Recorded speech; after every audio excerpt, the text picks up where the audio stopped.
जय जगन्नाथ। क्षमा धनुकरे जस्य दुर्जन्मः किं करिष्यति अतिन्ने च पतितोऽग्नि स्वयंमेव पशाम्यति।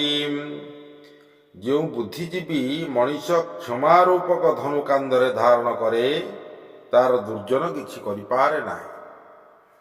तेणुकरी दुष्ट दुर्जन तार कौन बा क्षति करिपारिबो, अर्थात अछि भी नुहे। जेमिति शुक्ल तृण बा काष्ठ सहित खाली जमीरे अग्नि पड़िले स्वतः शांत हो जाए, ठीक से ही परी क्षमा गुणभूषित व्यक्तिंकर दुष्ट दुर्जन लोक किछि भी क्षति करिपारंती नाही। आजी समाज रे दुर्जनता बढ़िबारे लागिछि, दुष्टता बढ़िबारे लागिछि, गर्व अहंभाव ये सब बढ़िबारे लागिछि।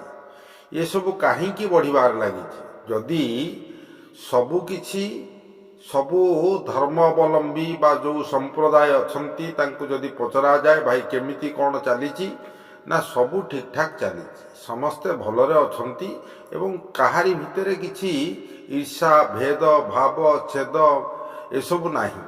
किंतु प्रकृत कथा कहिबाकू गले वर्तमान समाज रे दुर्जनता बढ़िबार लागिछि।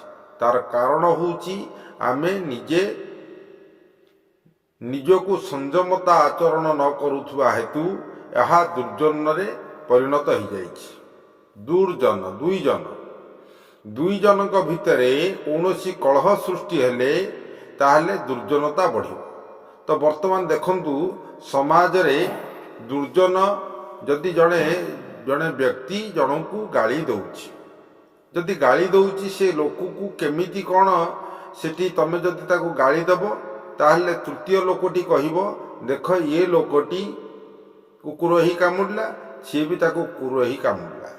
तेणुकरी तार निदान सेटा नुहे। ताहले आउ कौन निदान?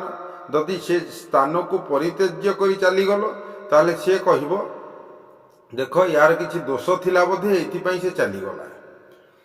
जदि ताको बाड़ेइबो ताहले खराब कथा, गाली दबो ताहले खराब कथा। ताहले सेठी कौन करिबा दरकार जहा फल रे कि सबु कथार निदान हो जिवो। तो दुर्जन जदि तुमको गाली दउची तमे सेठी पचार भाई तते मु क्षमा मागुची, कौन पाई तू मते गाली दउची ना तू एठी ठिया हो।